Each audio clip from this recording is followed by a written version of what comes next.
Igreja também, na minha família, no meu casamento. E é uma satisfação estar aqui compartilhando também o que Deus está fazendo na nossa casa. Não faz muito tempo que Deus tem estado trabalhando no coração dos nossos filhos maiores, o Josh e a Dominique, sobre estar cantando mais em uma situação mais pública, né, como essa. E aí você vê que eles ficam um pouquinho assim nervosos, mas é uma coisa que eu sempre procuro falar para eles. Não permita que a tua insegurança, não permita que teus temores, não permita que as tuas preocupações e o teu medo te impeça de responder àquilo que Deus tem te chamado para fazer. E eu digo para eles, apesar de que a gente tem estado bastante na estrada, temos ministrado em vários lugares diferentes, lugares estranhos, de pessoas que nós não conhecemos, e apesar de tudo isso, eu ainda, cada vez que eu vou em algum lugar, a minha mão está tremendo. E eu procuro colocar bem no coração deles, porque não é pela sua força, não é pela tua sabedoria, não é pela tua própria capacitação, mas em responder o chamado de Deus na tua vida. E é isso que Deus está procurando. Alguém que seja totalmente e completamente dependente do Senhor. Amém? Então vamos começar. Abre comigo Salmo 127. Salmo 127. E nós vamos continuar falando sobre isso, sobre o não confiar nas suas próprias forças. Vamos estar falando sobre o depender do Senhor em todas as coisas. Salmo 127. Todos aqui conhecem o Salmo 127. Eu acredito que a maioria vai poder recitar quase que todo o texto, sem nem mesmo abrir a Bíblia. Mas o que eu quero trazer nessa noite é que você olhe este texto e todos os outros textos que nós vamos estar abrindo essa noite, pensando no contexto da família, ok? O seu lar, a sua casa, a minha casa. Vamos ter um momento de oração. Senhor nosso Deus, nessa noite nós queremos te louvar, queremos te agradecer, ouvindo esses louvores, ouvindo, Senhor, esses testemunhos, e como o pastor falou, de que poderíamos estar aqui, poderíamos estar a noite toda, na verdade, falando das grandes coisas que o Senhor tem feito. E todas as coisas que nossos olhos viram, e que essas coisas que nós ouvimos aqui nesta noite, e tantas outras vezes quando nos reunimos, quando temos um tempo de comunhão, seja aqui ou em casa ou lá fora, que essas coisas possamos guardar no coração. E essas coisas possam, como o irmão falava no início, seja não somente para conhecimento, mas para praticar o confiar em Ti, Senhor. Por isso, nessa noite, pedimos a ajuda do Teu Espírito. Espírito Santo, vem, porque reconhecemos nossa necessidade de Ti. Cristo é a videira, nós somos os ramos, sem Ti nada podemos. Sem Ti não há fruto de valor que possamos dar. Te louvamos, Senhor, por cada testemunho, por cada vida, por tudo aquilo que estás fazendo na casa, no casamento, na vida pessoal, no coração, nos nossos filhos, nossos pais. Tudo aquilo que está fazendo, Senhor, nosso trabalho, tudo aquilo que os olhos não viram, tudo aquilo que os ouvidos não ouviram, tudo aquilo que não temos nem ideia, mas sabemos que temos um bom Pai. E nossa vida está nas Tuas mãos, Senhor. Por isso, fala conosco nessa noite, em nome de Jesus. Amém. Salmo 127, eu quero que você veja no contexto do lar, tá? Perceba isso também como contexto de casamento. Mas eu não sou casado, mas eu não tenho filho. Quisera eu, hoje o meu filho maior, esse que estava aqui, ele está com 14 anos, 14 e meio, daqui a pouco já vai fazer 15. E a menorzinha, ela tem 2.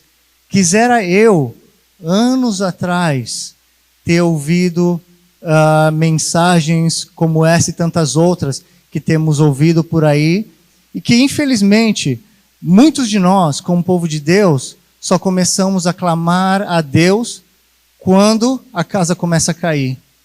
Infelizmente, nós só começamos a dar ouvido a Deus, só começamos a dar ouvido àquele que vem com uma palavra de exortação, com uma palavra de correção, com uma palavra de ânimo, com um desafio, quando a casa começa a cair. E se essa casa começa a cair, significa que ela estava sendo construída sobre areia. E essa casa sobre areia é aquela casa que é feita de acordo com o teu parecer. Final de Juízes diz que o povo já fazia como bem lhes parecia. Estão falando que todo o povo de Deus fazia como bem lhes parecia. Você está vendo como é que nós podemos ver em vários textos que muitas vezes o povo de Deus faz como bem lhes parecia, e aí quando o bicho pega, aí começam os clamores, aí começam as lágrimas, e temos um Deus, graças a Ele, que é um Deus misericordioso, que Ele inclina os seus ouvidos ao clamor, ao coração quebrantado, ao espírito contrito, ao coração quebrantado, Ele não rejeita, a palavra de Deus diz. Mas quão melhor é nós podermos viver simplesmente, constantemente surpreendidos pela bondade e pelo favor de Deus. E Deus diz, se eles simplesmente caminhassem diante de mim em humildade, se eles simplesmente me dessem ouvidos, quanta coisa Deus poderia fazer. Ah, mas a minha vida está boa agora. Poderia estar melhor. E eu vou falar sobre isso também. Vou falar sobre o casamento. Então, não pense que a mensagem não é para você. É para todos nós que estamos aqui, não para aquele que seria bom que estivesse aqui. Não, essa mensagem é para você. E guardando ela e praticando-a, aqueles que deveriam estar, elas vão ver na tua vida, em primeiro lugar. E isso é mais importante. Salmo 127. Se o Senhor não edifica a casa, em vão trabalham os que a edificam. Se o Senhor não edifica a casa, em vão trabalham os que edificam. Se o Senhor não guarda a cidade, em vão vigia a sentinela. Inútil vos será levantar de madrugada, repousar à tarde, comer o pão de dores, pois Ele dá aos seus amados o sono. Isso daí, lemos só o versículo 1 e 2 até agora. E olha só o que ele está dizendo. Contexto de lar. Não importa o que você faz. Você pode trabalhar feito um maluco, feito um condenado. Você pode acordar quando está escuro, chegar em casa quando está escuro, nada contra. Mas aqui o que ele está dizendo não é que você não deve trabalhar, não é que você não deve se esforçar, mas nós vamos estar vendo aqui é que se o Senhor não fizer, se o Senhor não edificar a tua casa, se o Senhor não guardar a tua casa, se o Senhor não guarda a tua casa, em vão você coloca um exército ao redor da tua casa, em vão você coloca câmeras, em vão você coloca vidro quebrado em cima do muro, coloca cerca elétrica e alarme, em vão você o faz.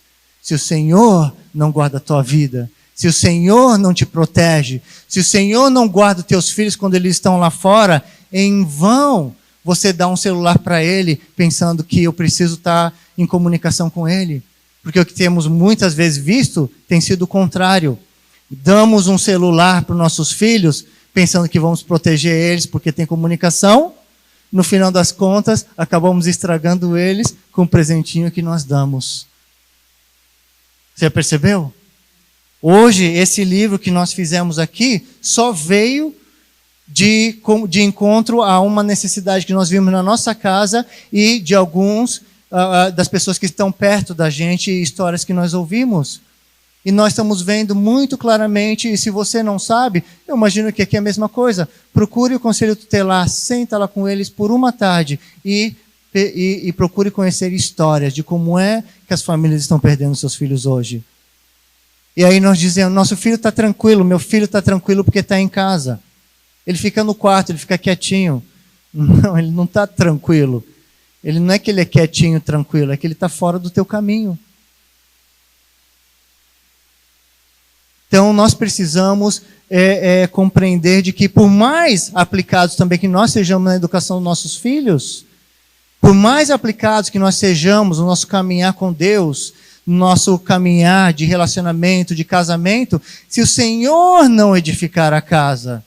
Se a centralidade das nossas vidas não está no Senhor, em vão trabalham os que edificam. Versículo 3. Os filhos são herança do Senhor e o fruto do ventre o seu galardão. Como flechas na mão do valente, assim são os filhos da mocidade.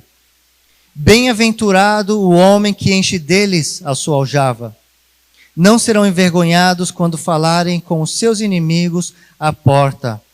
Aqui também é interessante falar de que está falando que esse que não serão envergonhados à porta diante dos seus inimigos, esse que é bem-aventurado, algumas versões vai dizer feliz ou abençoado, não é simplesmente o fato de ir enchendo a aljava, igual a gente. A bênção, a felicidade aqui, a prosperidade não está pelo fato de você simplesmente encher a aljava, porque tanto eu como você conhece muita gente que enche a aljava e não vive essa bem-aventurança do Senhor, ou não? Porque o que ele está falando aqui é justamente isso. Aquele que enche a sua aljava com o quê? Com flechas, não com galhos brutos. Naquela época você não ia no Walmart e comprava uma dúzia de flecha. Você quer a tua flecha? Sim, pode, de repente tinha aquela coisa da troca de mercadorias. Mas você quer a tua flecha? Aqui está uma árvore para você. Vai lá, pega um galho retinho e prepara a tua flecha. Então, aquele que enche a sua aljava, independente da quantidade delas, aquele que enche a sua aljava com flechas, não com galhos brutos. E, deixa eu voltar aqui uma folha. E nós precisamos, eu tenho estado, é uma mensagem similar, mas não igual, uma mensagem que eu preguei faz uma semana no Congresso Batista de Homens Catarinenses. E uma coisa que Deus tem falado comigo essas várias semanas é essa questão da confiança no Senhor para o nosso lar. Então, estamos vivendo tempos muito difíceis, sabe por quê? Porque quanto mais o tempo passa, a Bíblia vai dizer lá em 2 Timóteo capítulo 3, de que nos últimos tempos, teremos tempos difíceis. Os homens serão amantes de si mesmo. Aí começa a lista dos 18 itens, eu acho. Será avarento, será invejoso, será desobediente aos pais, e etc, etc, etc. Mas no início ele fala o quê? Que nos últimos tempos o homem será amante de si mesmo. E estamos vivendo... E aquele texto ele está escrevendo para a igreja. E quando ele termina de dar aquela lista, sabe o que ele fala? Afaste-se destes. Já pensou se você olhasse aquela lista e falasse, bom, eu tenho que me afastar desses aqui. Aí você olha para os seus amigos, você olha para os teus irmãos, você olha para a tua igreja. Estão falando ali, é um texto para a igreja. Quantos amigos iam sobrar no teu círculo de amizade? Só que não é somente a questão de quantos amigos iam sobrar no teu círculo de amizade. Eu quero trazer a mensagem, não uma mensagem para os outros, mas para nós. E a pergunta que eu quero fazer não é quantos amigos iam sobrar no teu círculo de amizades, mas em quantos círculos de amizades você ia continuar. Agora fica mais difícil de ouvir, não fica? Que quando eu fiz a primeira pergunta, a gente já começa a ver um monte de gente. Mas aí quando eu pergunto, mas em quantos círculos de amizade eu continuaria? Será que eu continuaria em algum círculo de amizade? E nós estamos com nossos olhos tanto no terrenal, que uma mensagem que venha nos direcionar para a palavra de Deus, cansa. Sabe por quê? Porque tem tanta coisa mais interessante para fazer do que ouvir a palavra de Deus. Ou não? E eu, falando desse Salmo 127 no contexto do lar, foi no final do ano, quando nós estivemos aqui, estava caminhando com meus filhos, indo para a praia, talvez, ou estava dando uma volta com um deles. Aí eu perguntei para o meu filho, Israel, ele tem 10 anos. Israel, se Deus te aparecesse em sonho e te perguntasse, Israel, pede qualquer coisa que eu te darei. Pensando naquele texto de Salomão, né? Aí, o que você pediria para Deus? Aí ele ficou pensando. Aí ele falou, quando eu morrer eu quero ir para o céu. E eu, yes! Está dando fruto o trabalho que a gente faz em casa. Daí eu achei interessante a coisa. Daí eu fui caminhando, aí eu chamei um outro no outro dia para perto. Falei, Johan, se Deus te aparece em sonho e pergunta, Johan, pede o que você quiser que eu te dou. O que você pediria com 8 anos? Aí ele diz, eu quero ir para o céu. Yes! Daí eu pergunto para minha filha, e ela dá a mesma resposta, aquela que cantou agora. Daí eu pergunto para o meu filho mais velho, aí ele deu uma pensadinha a mais, pensou um pouquinho mais, aí eu, opa. E ele diz, eu quero ir para o céu. Yes! Deus é fiel. Daí eu pergunto para a Olivia, aquela pequenininha de 4 anos. Daí eu falei, Olivia, se Deus, assim, o que você pediria? Daí ela ficou pensando, o sorriso dela cresceu, aí eu falei, opa, aí vem perigo. E ela disse, eu quero um monte de esmalte. E bastante presente. Mas ela é café com leite, né? Não tem problema, tá na obra ainda. E a pequenininha, ela simplesmente quer o que todo mundo quer em casa.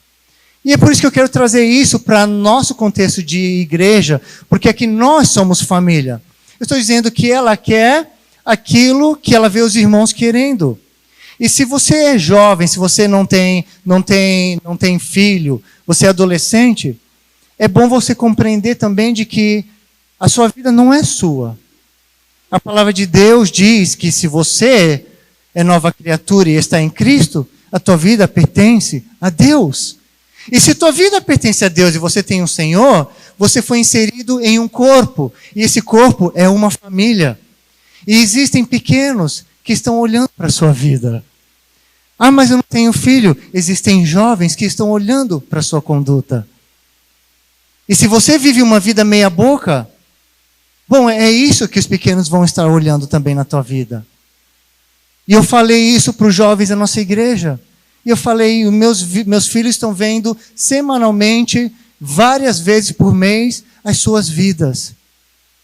E quando eu vejo vocês servindo a Deus, quando eu vejo esse fervor, quando eu vejo esse brilho nos seus olhos por Jesus, eu tenho orgulho de ser seus irmãos. E eu quero que meus filhos sejam igual a vocês. Não pense que a sua vida é tua. Eu faço com ela o que eu quero. Nós vivemos dentro de um corpo. Salmo 127, então. Para que possamos compreender esse texto de forma muito mais fácil, eu quero colocar aqui que você vê que em todo o tempo, Salmo 127, ele está dizendo, independente do que você faz, a sua confiança deve estar em quem? Em Deus. Independente do que você constrói na tua vida, a parte principal do teu lar deve ser quem? Deve ser Deus. E quando nós temos Deus em primeiro lugar aqui, nós vamos compreender também de que a questão de colocar a casa em ordem não vem de forma automática. Nós temos umas ideias de que quando eu amo a Deus, a minha casa vai se encaminhar. Sim, ela vai se encaminhar através de você. E não de forma automática. Ah, mas eu conheço um fulano de tal que não era nem um lar cristão, era um lar mais ou menos assim cristão, que na verdade não existe mais ou menos, ou é ou não é. E não era então. Mas os filhos estão bem. Mas não está necessariamente, isso não é regra. O que vemos na palavra de Deus, em todo lugar, em todo momento, é que Deus intervém, assim como Deus interviu na tua vida. Muitos aqui não vieram de lares cristãos, mas Deus interveio na sua vida. Mas o que vamos estar vendo nas Escrituras aqui é que Deus deu uma responsabilidade muito grande, muito importante para os pais, que é seus filhos em primeiro lugar. Estamos muito preocupados muitas vezes em tantas conquistas, estamos preocupados tantas vezes com o ministério até, e nos esquecemos de que Deus nos deu uma responsabilidade que se chama filhos. Se os seus filhos não precisassem de vocês, Deus não teria dado paz. Se os pequenos, se nenhum irmão precisasse um do outro, Deus não teria dado ou formado a igreja. Por isso, sim, é uma mensagem para todos nós. Então, para facilitar a compreensão, nós vamos colocar duas coisas. O ordenar a sua vida diante de Deus e ordenar a sua casa diante de Deus. É isso que eu quero trazer, extrair desse Salmo 127. Gênesis 18, 19 vai dizer o seguinte. Se você o tem aí, abre comigo ou anota.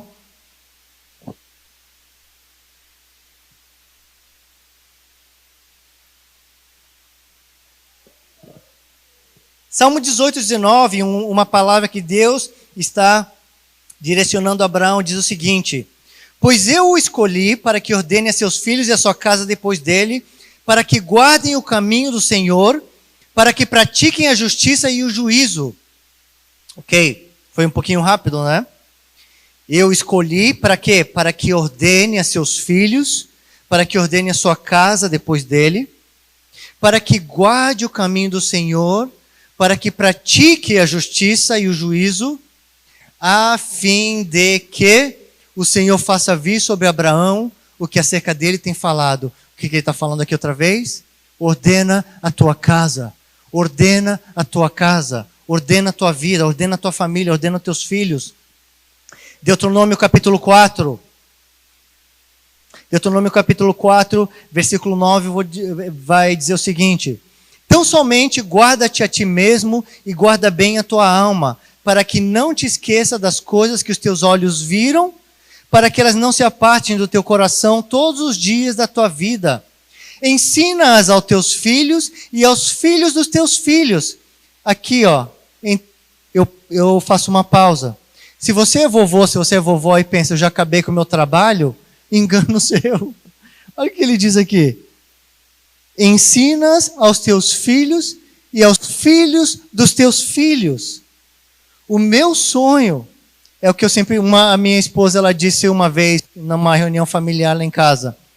Eu não sei como é que vocês vão fazer, mas eu já decidi que eu quero 40 netos de vocês. Aí eles começaram a fazer matemática. Bom, então cada um vai ter que ter tanto e alguém vai ter que ter mais do que os outros. Mas esse é o desejo que nós temos como pais. Temos sonhos terrenais. Assim como você, eu tenho um monte de sonho terrenal. Mas no final das contas, e nos últimos dias da minha vida, sabe como é que eu realmente quero terminar? Não é sozinho num palácio, olhando todos os impérios do mundo. Sabe como é que eu quero terminar meus dias? Com uma mesa comprida,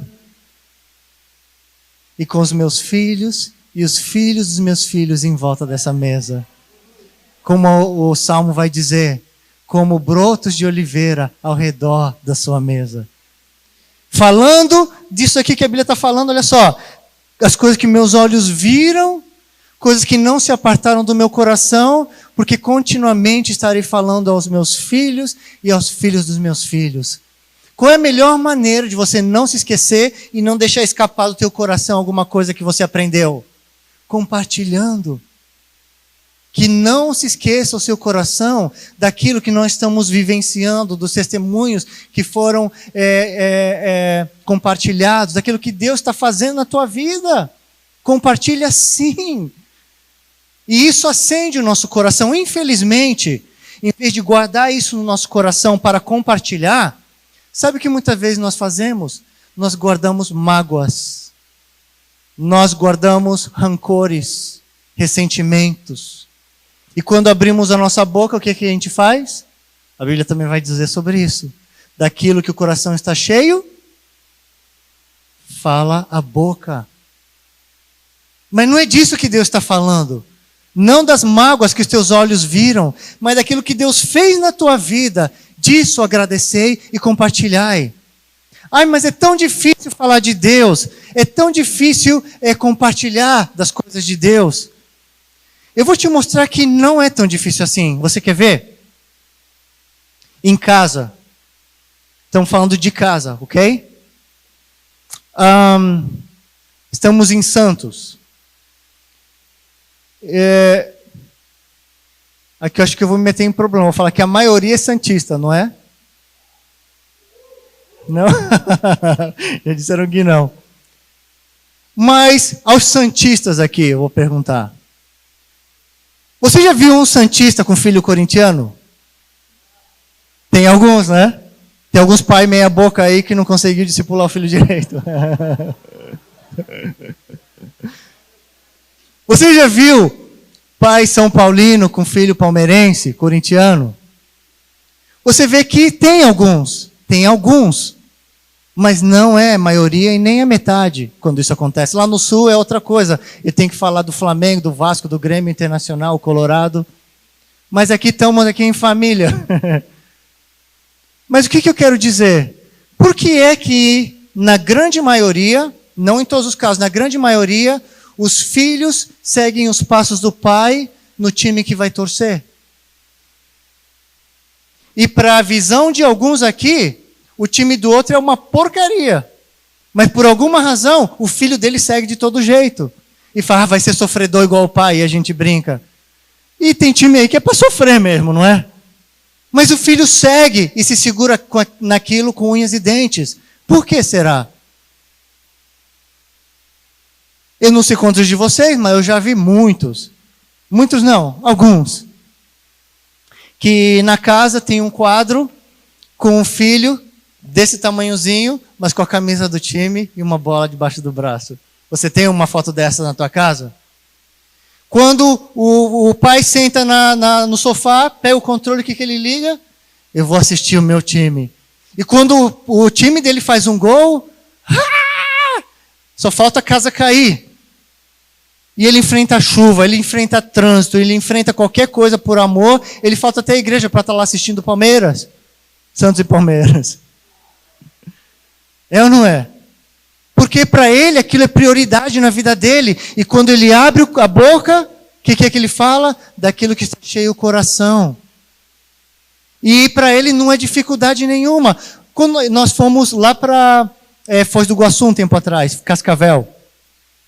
E aí o pastor lhe dizia, tinha um irmão aqui que ele fez o seguinte, pastor, vem cá filho, fala para o pastor, o que você tem na veia? Aí falou, tenho Corinthians. Aí o pastor, legal, quem te ensinou isso? Meu pai. Muito bom.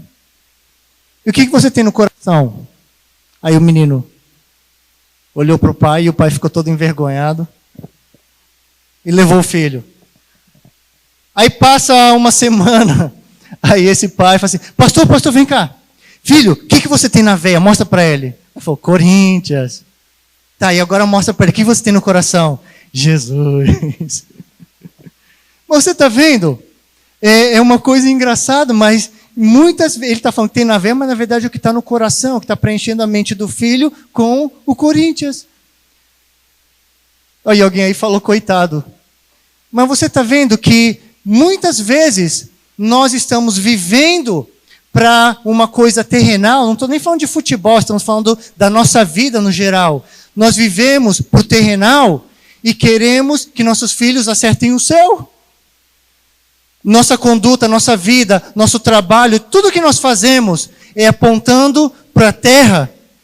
E nós mirando para a terra e nós queremos que nossas flechas acertem o céu. Você vê que incoerência que nós temos vivido nossas vidas. E aqui em Deuteronômio capítulo 4, capítulo 6 também, se você quiser ler, você abre. Mas ele vai dizer aqui, em primeiro lugar, essa palavra aqui é para você. Ele diz, amarás quem? Amarás é você, não é ele amará, é amarás. Você amará o Senhor teu Deus de todo o teu coração, de toda a tua alma, de todas as suas forças.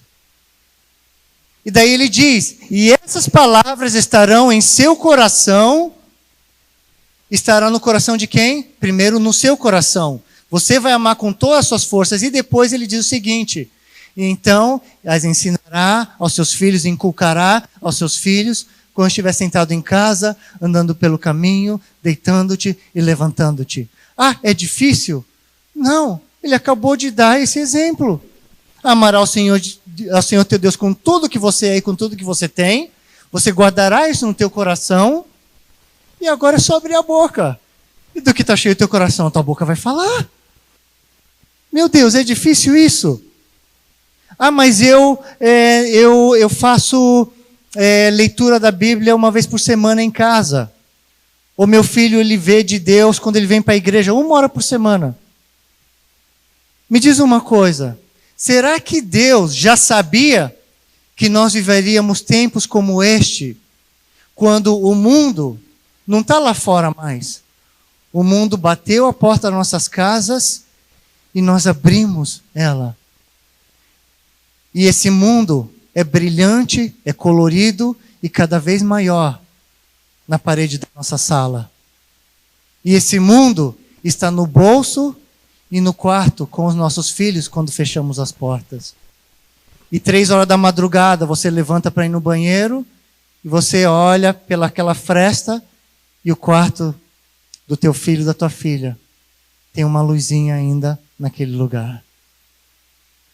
E eu quero te dizer uma coisa, e não somente para quem tem filho aqui.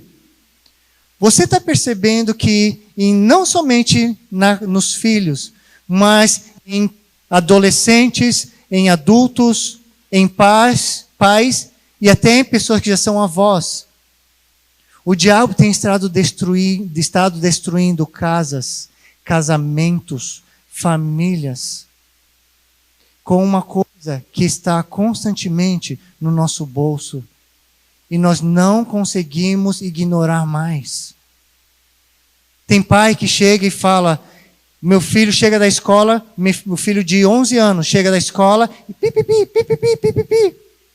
Ah, é os amigos dele. É a piazada, como dizem lá no sul. Aí ele foi lá um dia, foi ver o que tinha nesse... O que eles estão mandando para o meu filho? Aí ele disse, Fábio, tu não vai acreditar no tipo de vídeo e foto que eles estão mandando para o meu filho, de 11 anos. E aí ele continua. Pior. Porque o que me assustou mais ainda é o tipo de coisa que o meu filho também está mandando. A gente sempre pensa que o filho do outro está estragando o nosso, né? Mas nunca passa para nossa mente que pode ser o nosso filho estragando o outro. Então nós precisamos guardar em nosso coração. E olha só o que essa palavra está dizendo. Ensina-as, guarda em teu coração, papai. Ensina-as quando estiver sentado em casa, andando pelo caminho, deitando-te e levantando-te. Em outras palavras, sabe o que ele está dizendo? A todo tempo. Sabe por quê?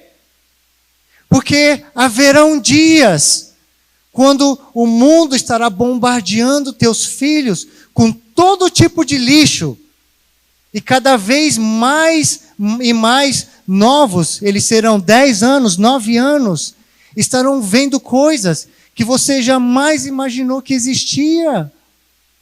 Será que por alguma razão Deus está falando, não é fazer um devocional, não é fazer uma leitura da Bíblia, não é contar uma história de Davi e Golias antes dele dormir. E isso quando nós fazemos, porque nós sabemos que isso mesmo, dentro das igrejas, é muito raro. As nossas Bíblias, muitas vezes, elas estão muito novinhas. Não é porque a gente comprou semana passada, é porque a gente não lê. É porque a gente não abre a palavra de Deus em casa. E nós pensamos que meia horinha de cultinho dos nossos filhos por semana vai salvar a vida deles do mal. E eu falo isso com o coração apertado, e apesar que com dureza de palavras, porque nós passamos 2 anos nas ruas em Camboriú, evangelizando, ministrando, drogados, alcoólatras, travestis, prostitutas. E sabe o que foi que nós descobrimos naquela cidade? Tranquilamente, uns 80% vieram de lares cristãos. Pelo menos uns 80%. Será que é a mesma coisa aqui em Santos? Não sei. Mas é uma realidade muito dura. Porque nossas flechas não estão acertando o alvo Muito pelo contrário, nossas flechas estão acertando o chão, estão se esborrachando, estão se lambuzando na lama de todo o lixo que esse mundo está trazendo. Nós não estamos fazendo nada. E nós achamos que uma mensagem como esta não é para mim. Como não é para mim? Talvez daqui a 5 a 10 anos você vai ter o seu filho. Imagina como é que vai estar o mundo. Se em apenas 7 anos de estar no Brasil, o mundo mudou muito. Desde quando nós chegamos até agora. Imagina daqui a 5, daqui a 10 anos como vai estar. E a pergunta é, teus filhos estão prontos? O teu casamento está pronto para o que está acontecendo neste mundo? Eu conheço casos de irmão que chega e liga e fala: irmão, eu não sei onde está minha esposa. Como assim onde está minha esposa? Os filhos em casa falam que ela foi embora. Mas como assim ela foi embora? Não sei, a gente não brigava, a gente não tinha problema. Aparente, pelo menos, a gente não tinha nada errado. Você está percebendo? Enquanto a coisa aparentemente está bem, nós somos tolos de acreditar de que vai estar bem sempre. Mas acredite na palavra de Deus, por favor. Ela diz que se você constrói o teu lar sobre a areia, não é questão de si, é questão de quando ela vai cair. Leia o texto novamente.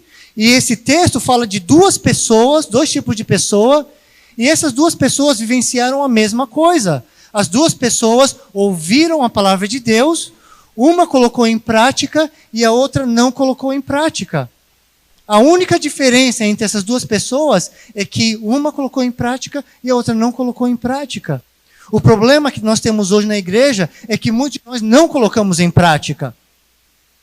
E pior ainda que isso, sabe o que é? É que muitos de nós não estamos ouvindo a palavra de Deus. Uma coisa é nós passarmos por um culto como este. Outra coisa é permitir que o culto passe por você. E a palavra de Deus não tem estado passando por dentro de nós. E nós estamos perdendo no atacado filhos e cônjuges.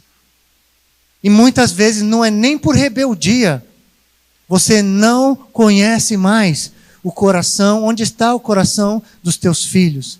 Onde está o coração do teu esposo? Onde está o coração da tua esposa? Deuteronômio capítulo 6, então ele fala: ensina quando estiver sentado em casa, andando pelo caminho, deitando-te e levantando-te. Traga os teus filhos, traga a tua esposa, traga a tua casa em volta da sua mesa. Eu não tenho tempo para fazer o panorama que eu costumo fazer. Deuteronômio que nós estamos vendo aqui é um texto que que Deus está dando essa instrução para o povo que está entrando para a Terra Prometida, ok? Até aí tudo bem. Aí entramos então em Josué. Josué é o cara que lidera o povo para entrar nas conquistas, e eles conquistam, e o povo se perde nas conquistas. E lá no final de Josué, então, no meu texto aqui, ele diz discurso. E aí eu li de novo e falei: isso aqui não é um simples discurso, isso daqui é uma advertência, porque ele vai dizer: vocês não podem servir a Deus, porque Deus vai destruir vocês, Deus não vai aceitar, vocês têm que derrubar esses ídolos que vocês têm. Ou seja, o povo que Deus trouxe para a conquista, que Deus decidiu abençoar, esse povo não está servindo a Deus com sinceridade de coração, como Josué está falando. Aí então o que acontece? Ele morre, e entramos aí na época dos juízes. E na época do juízo o que nós vamos ver é que aquela geração morreu, aquele pulso firme daquele líder acaba porque ele morre. Então se levanta uma outra geração. Quem é essa outra geração? São os filhos. E diz que os filhos não conheceram a Deus, nem sabiam o que Deus tinha feito por eles. E aí o que acontece? Eles se tornam idólatras e começa uma sucessão de problemas e opressões e destruição no meio do povo de Deus. E aí são levantados vários juízes. Na minha leitura desse texto, sabe o que eu entendo? De que juízes não era para existir. Sabe por que existe? Simplesmente porque os pais não fizeram o seu dever de casa, de fazer aquilo, de ensinar os seus filhos a todo momento de Deus. Daí, no final de Juízo, você vai ver o quê? Que o povo já estava corrompido. Cada um fazia o que bem lhes parecia. Aí entramos então em Reis. E aí nós vamos ver Reis e Crônicas. É rei após rei, que tem uma grande dificuldade de ordenar a sua casa. Isso quando conseguiam ordenar a sua própria vida. Até que chega então o final de Reis e Deus fala o quê?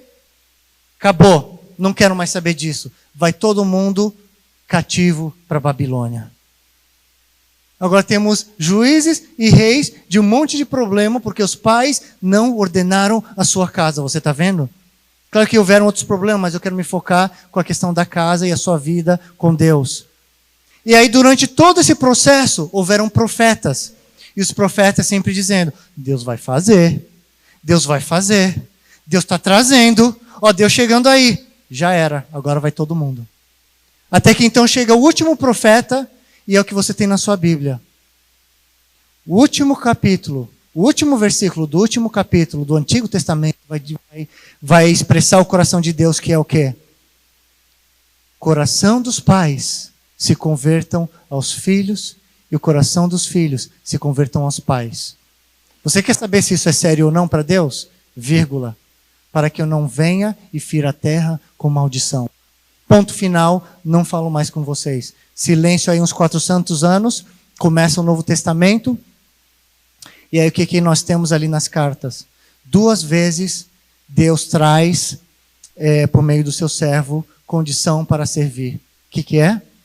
Que tenha a sua casa em ordem. O que a palavra de Deus está dizendo? Que é coração de Deus que o homem ordene a sua casa. Malaquias, quando fala que o coração dos homens se convertam aos filhos e o coração dos filhos se convertam aos pais, uma vez minha esposa me pergunta, eu queria saber se esse pais é pais no geral ou é pai mesmo. Eu falei, que interessante, uma pergunta muito boa. Fomos pesquisar e sabe o que nós encontramos no original? Pais, sexo masculino. Ai, papai, quando foi a última vez que você abriu a sua Bíblia dentro de casa? Papai, quando foi a última vez que você abençoou os teus filhos? Papai, quando foi a última vez que você orou com a sua esposa, por a sua esposa? Porque Deus vai pedir contas do papai. Papai, onde está o seu coração? Muito se fala dos filhos pródigos, mas estamos vivendo uma era de pais pródigos. Estamos ainda perdidos nas conquistas de tudo aquilo que Deus prometeu. E estamos lançando nossas flechas ao lixo. E a quem quiser cuidar ou discipulá-los, seja no caminho ou fora dele, porque estamos preocupados ou ocupados demais com nossos próprios caminhos. Tá, daí o que é que acontece se nós não fazemos? Nós temos um texto ali de... Todos nós amamos as histórias de Davi, o grande Davi. E a Bíblia fala que ele era um homem segundo o coração de Deus. Ele era um homem de Deus, um homem valente, um homem de guerra. Tem um texto ali, segundo Samuel 17, se eu não me engano, que fala que ele era um homem que tinha o coração como de leões, um homem guerreiro. Essa era a fama de Davi. E ele se torna rei, e ele é conhecido como um homem justo, um homem destemido. Era um homem que, quando errava, ele não era perfeito, mas quando errava, ele sabia aonde encontrar perdão e restauração. Era um homem que tinha sua vida ordenada diante de Deus. Só que o que eu quero trazer nessa noite é, Davi, como é que vai a sua casa? Davi, como é que vão os seus filhos? Davi, como é que vai o seu casamento?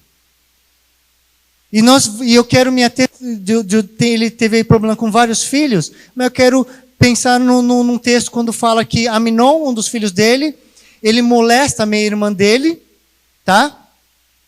E daí, quando isso cai nos ouvidos de Davi, diz a Bíblia que ele ficou muito irado. Ponto, ponto, ponto. Aí eu fui estudando, e bom, de repente está em algum outro livro, não tem mais nada. Sabe o que Davi fez nessa situação? O homem mais justo da terra. Ponto, ponto, ponto. Aí Absalão, o outro filho de Davi, o irmão de Tamar, meio-irmão de Aminon, ele fala, vem para cá, Tamar, eu vou cuidar de você. E Absalão, ele cuida da irmã. E a Bíblia diz que ele não falou com o irmão por 2 anos. Nem bem nem mal. Tratamento de silêncio. Outra pergunta, no ordenar sua casa. Quando você não sabe o que fazer com a tua casa, é isso que você faz com tua esposa, com teu esposo, com teus filhos ou com teus pais? Tratamento de silêncio. Porque você sabe que muito mais às vezes do que um fight, não estou falando para ter um fight com a tua esposa, por favor. Não. Apaga aí se estiver gravando. Mas o que eu quero falar é o quanto isso machuca. O quanto, muitas vezes, o não falar nada, nem bem, nem mal, às vezes agride muito mais a outra pessoa. E eu sei porque eu já preguei sobre isso e da experiência que eu tive com meu irmão no passado. Se esse é você, não faz isso. Você já viu que já está tudo bagunçado. O pai não faz nada, ele prefere ficar no controle remoto. Daí a filha está ali daquele jeito. O outro ali está escondido, ele fez o que fez e agora não sabe o que vai acontecer. E o outro, ele vai lá cuidar e ele está com raiva do irmão. E eu pergunto como pai, tá? Não vai estar no texto. Será que ele não começou a construir um certo ressentimento quanto ao pai também? Mas por quê? A Bíblia fala, pais, não irei os vossos filhos, não provoquei os vossos filhos a ira. E fala 2 vezes, no caso que a gente se esqueça. E quando o pai não faz aquilo que deveria fazer, isso irrita o filho. Ou não? Você já foi filho. Aí chega uma hora que depois desses 2 anos, o filho vai lá, quer saber de uma coisa? Aí ele vai lá e faz o que faz e ele pega a justiça nas suas próprias mãos e ele mata o irmão dele. E aí começa um monte de problema. E aí o que eu quero trazer também no meio de tudo isso é, entre tantas histórias que acontecem na história da família, é no final das contas, o homem que era conhecido como o homem mais justo, o homem conquistador, o homem valente, o homem de guerra, sabe como é que ele morre? Os últimos dias da sua vida no leito de morte. Não tinha uma esposa, não tinha uma concubina e não tinha um filho que se sentasse ao lado dele e falasse, papai, eu estou contigo, até o último minuto eu estou contigo. Meu amor, você está precisando de alguma coisa? Será que é essa a maneira que nós queremos terminar os nossos dias? E Apocalipse 3, versículo 1, tem uma versão, a NVI em inglês, eu gosto como ela diz em inglês, ela diz o seguinte, tens reputação de estar vivo, mas estás morto. Em algumas versões aí vai dizer, tens fama de estar vivo, mas estás morto. Pergunta para Absalão, Absalão, teu papai, ele é tudo isso mesmo que todo mundo fala por aí? O que será que Absalão falaria do seu pai? Absalão, o teu pai é o homem mais justo da terra. E assim ele era conhecido porque ele fazia justiça. Mas pergunta para o filho dele se ele era assim. Se você quer saber se eu sou um homem valente que estou direcionando a minha flecha no caminho certo, não é através de uma pregação ou porque temos algum livro escrito. Se você quer saber se eu sou um valente do Senhor, polindo bem as minhas flechas, você tem que perguntar para os meus filhos. Você tem que perguntar para minha esposa. Se eu sou discipulador dos meus filhos, se eu sou professor na minha casa, Eu não me autodenomino bom professor. Tem que perguntar para os meus alunos se eu sou um bom professor. E muitas vezes estamos vivendo uma ilusão de que estamos no caminho certo porque temos muitas conquistas terrenais. Meu Deus! Meu Deus! Você está vendo onde que nós estamos? Nós somos abençoados do Senhor porque temos de todo o terrenal que nosso coração sonha. E glória a Deus e aleluia por tudo isso. Mas como é que eu vou saber se meus filhos estão no caminho certo? Como é que eu vou saber se eu estou colocando eles, direcionando meus filhos no caminho certo? Bom, a melhor maneira de saber como é que é? Tira a flecha da aljava, dá uma olhadinha nela. Provérbios, se eu não me engano, 27, 23 vai dizer o seguinte. Bom, até esqueci o texto já. Procura conhecer o estado das tuas ovelhas. Procura conhecer o teu rebanho, porque as riquezas nem a coroa duram para sempre. Mais ou menos assim. Mas a minha forma de traduzir, o que eu compreendo esse texto, eu estou tão convencido de que essas ovelhas, de que esse rebanho é minha casa, são os meus filhos, é minha esposa. Ele diz, cuida bem do teu rebanho. E ele diz o quê? Que a coroa nem as riquezas duram para sempre. Em outras palavras, tá, o texto está aí, né? Tá, mas olha para mim aqui, não se perca, anota aí depois se você quiser. O que ele está dizendo é o seguinte, cuida bem da tua casa, sabe por quê? Porque tudo isso que você está conquistando de terrenal não tem valor eterno nenhum. As tuas riquezas e a coroa não dura de geração em geração, não tem valor eterno. Cuida bem do teu rebanho, cuida bem das tuas ovelhas, cuida bem da tua casa. Como é que eu vou fazer isso daí? Sabe o que eu tenho descoberto? Que trazer meus filhos um por um, dar um passeio, dar uma volta no quarteirão, sair num parque, tomar um sorvete com eles, coisa simples também, é o suficiente para mim ver como é que eles estão e saber a condição do coração deles. Sabe como? Aí temos essa coisa aí, é mais do que tempo, é melhor qualidade. Tá, mas a qualidade você vai encontrar ela dentro do tempo. Só que para alguns qualidade é, fomos lá e demos risada ali de um filme e foi um tempo de qualidade.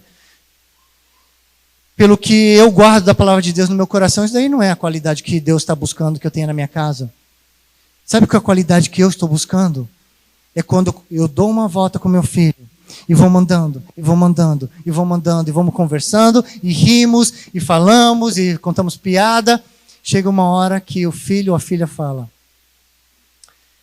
pai, sabe?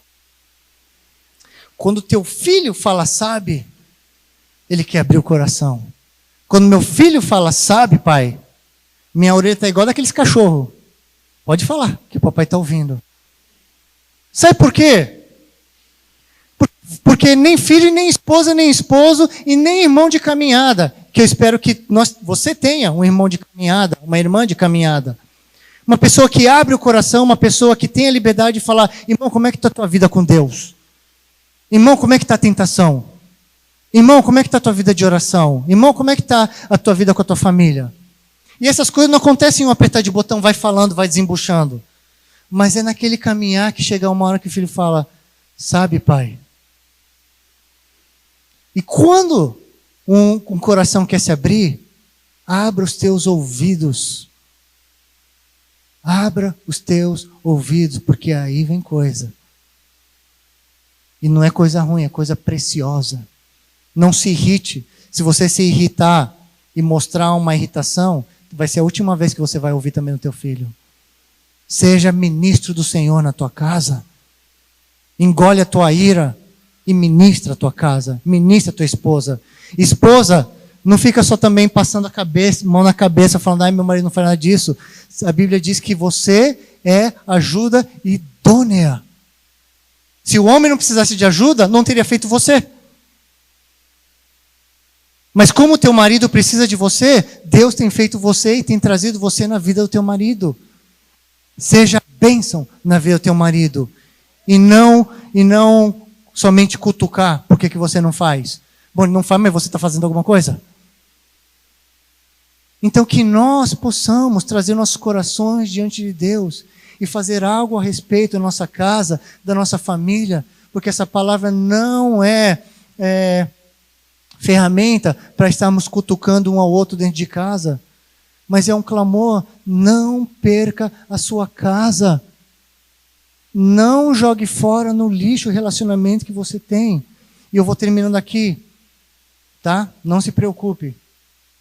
Com a minha esposa, eu estou cada vez mais compreendendo o que significa. Anota aí e lê em casa, para ver se tem alguma coisa a ver com o que eu vou falar.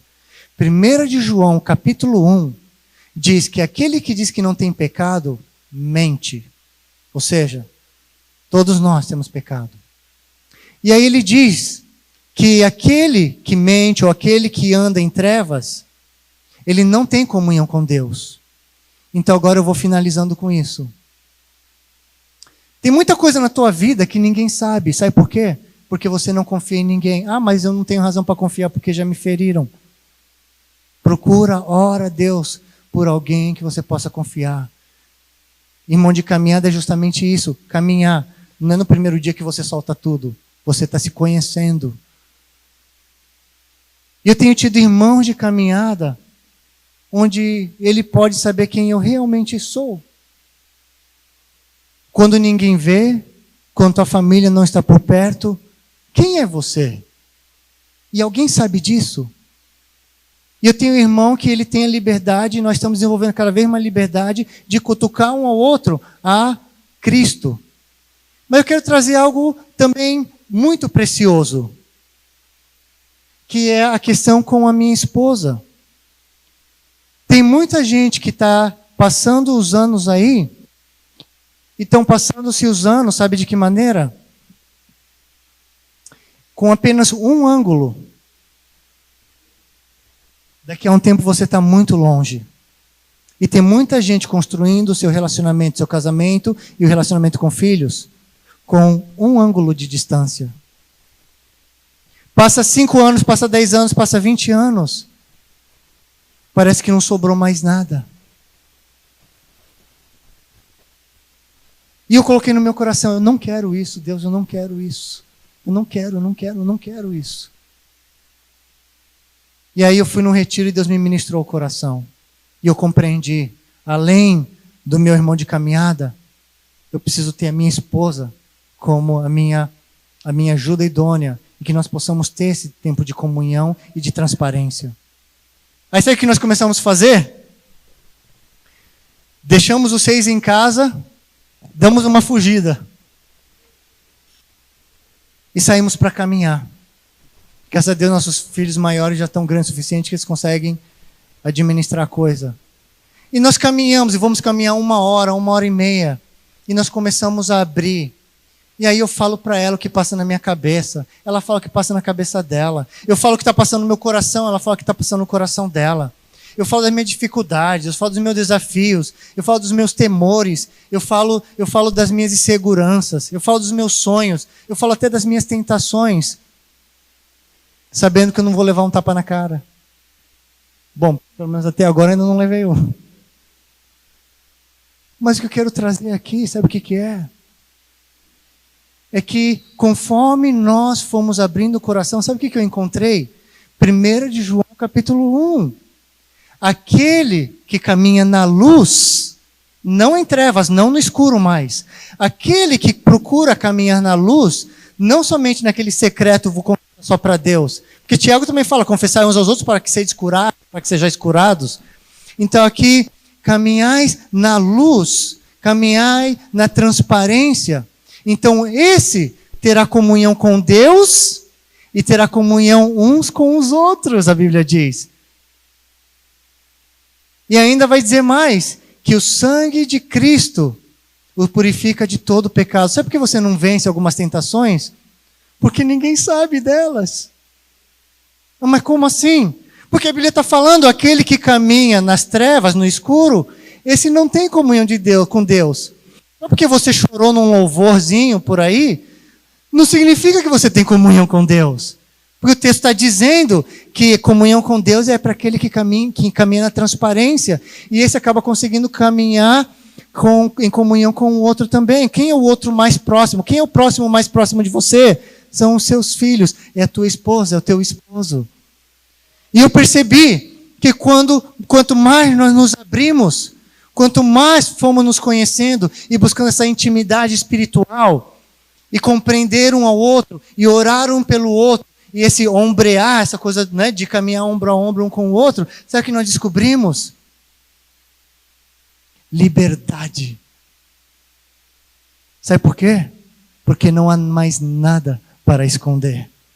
Porque aquele que sai das trevas para a luz tem comunhão com Deus e tem comunhão com o outro. E quando você começa a ter comunhão com a tua esposa, com o teu esposo, sabe o que pode acontecer?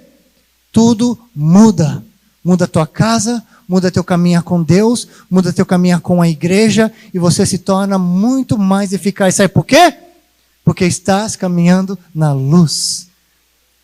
Por isso que Apocalipse vai dizer 3:1, tens fama, tens reputação de estar vivo, mas estás morto.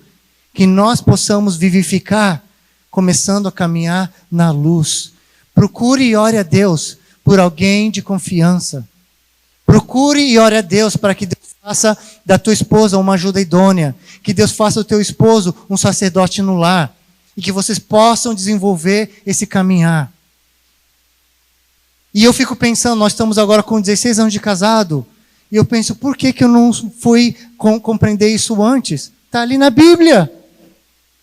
16 anos de casado, não que nós tivemos um casamento ruim, mas que nós estamos vivendo hoje. Gente, se até agora, do jeito que a gente estava, nós produzimos 6 filhos, imagina agora. Brincadeira.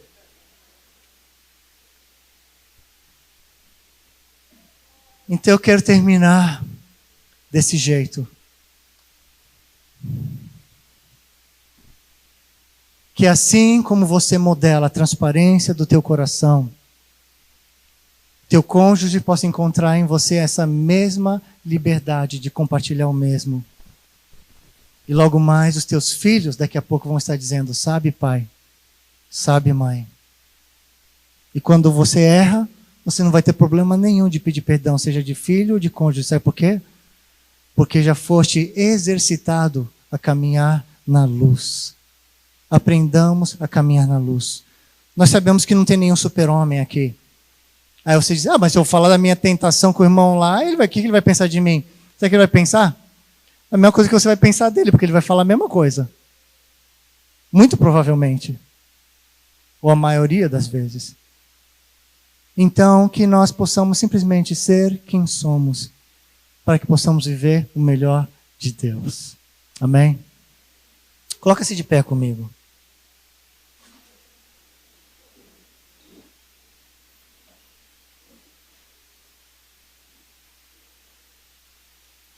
Aleluia. Feche teus olhos comigo.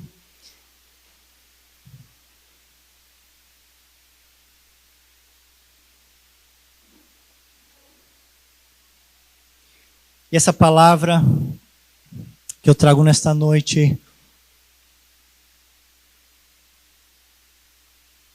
em algum lugar, em algum momento, eu acredito que tem falado com alguns aqui. E se Deus tem falado contigo, anota aí no teu coração, em algum lugar, Jó 5,17. Bem-aventurado o homem a quem Deus corrige. Quando a palavra de Deus vem, pode acontecer 2 coisas, ou mais, mas eu vou falar de 2 coisas. Uma, o coração se endurece. Bom, uma segunda, o coração fica indiferente. E a terceira, o coração se arrepende. O coração reconhece a sua necessidade de Deus. Quando o profeta foi e desafiou a Davi quanto ao seu pecado com Batseba, a primeira coisa que ele fez foi cair no chão. Porque o valente do Senhor não é aquele que aparenta conquistar muita coisa. Não é aquele que aparenta fazer muita coisa. Nem no mundo e nem para Deus. Mas é aquele como Gideão, quando aparece o anjo e o chama. Valente do Senhor, Deus é contigo. Um homem que estava temeroso, um homem que estava escondido. Ele é o menor da família mais pobre, da menor tribo de Israel. E sabe o que eu compreendo aqui? Que Deus está procurando gente que reconhece que sem Deus é miserável. Gente que reconhece que sem Deus não pode nada.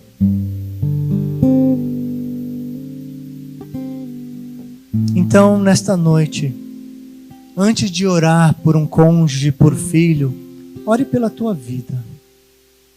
Colocai a tua própria vida em ordem. Sabe por quê? Porque uma vida cheia de Jesus é irresistível. A Bíblia fala da mulher que ganha o seu esposo sem palavras, mas também serve para o esposo para ganhar sua esposa sem palavras. Pela sua conduta se verá Jesus na sua vida. Ah, mas o meu filho já está grande, já está fora. Eu errei tentando acertar.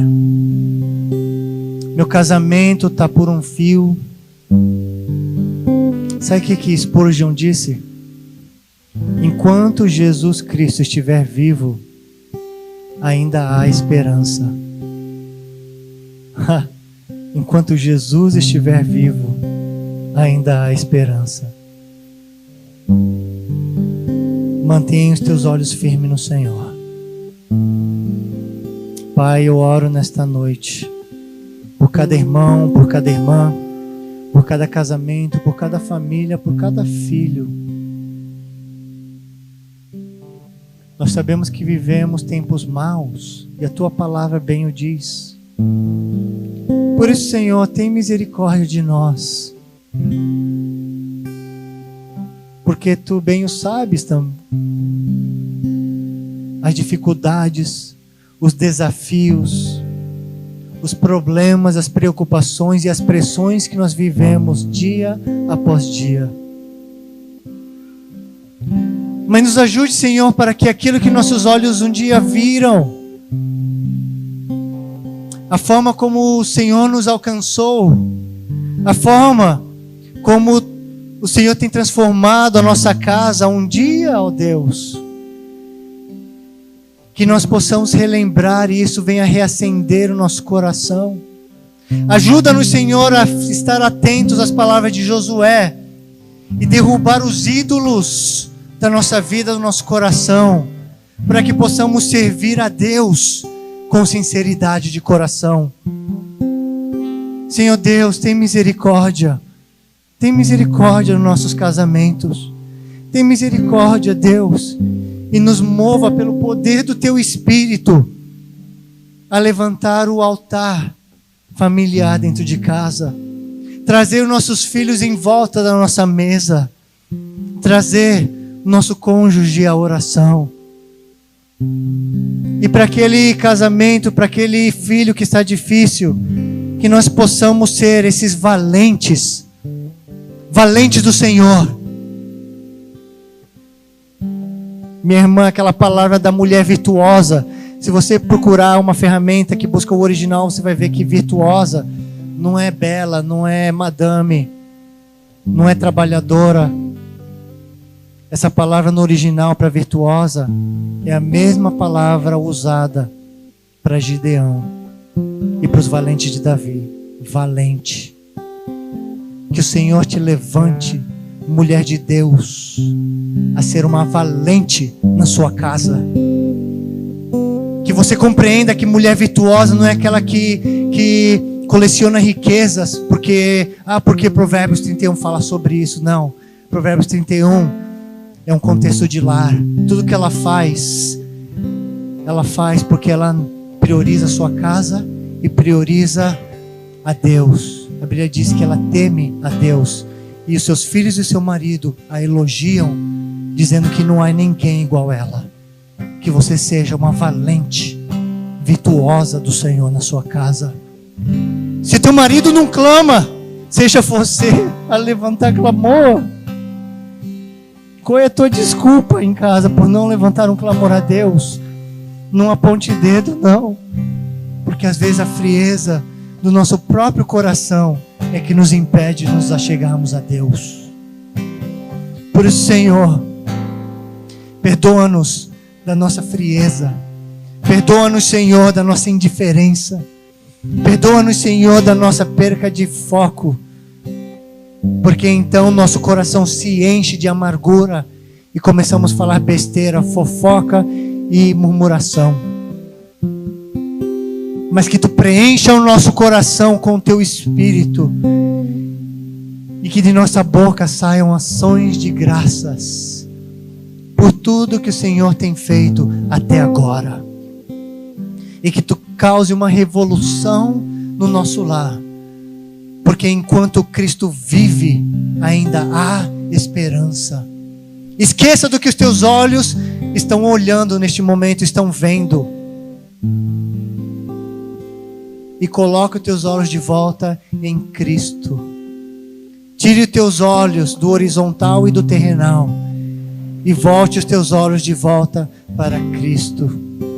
Porque se Cristo está vivo, então nossa fé não é vã. Porque Jesus ainda transforma, Deus ainda restaura e Deus ressuscita aquilo que está morto na tua vida. Senhor, nessa noite, derramamos nossas vidas diante de Ti e Te pedimos, ajuda-nos. Essa é a nossa oração, esse é o nosso clamor. E com fé acreditamos, Deus, de que a semente plantada no coração e com os nossos olhos voltados a Ti, Tu inclinarás os Teus ouvidos do céu e ouvirão o nosso clamor e trará refúgio para nossas vidas. Em nome de Jesus, derrama paz sobre nossos corações. E todo aquele que está enfermo, todo aquele que não se sente bem, em nome de Jesus, seja curado. Aquele que está doente, receba um toque do Senhor. Oramos, Senhor, pela pastora Sandra. Abençoa, cuida, cura, restaura, renova a sua vida nessa noite. Te pedimos, Senhor, por um refrigério do Senhor para sobre sua vida. E por todos aqueles que estão sob pressão ou opressão. Em nome de Jesus. Amém.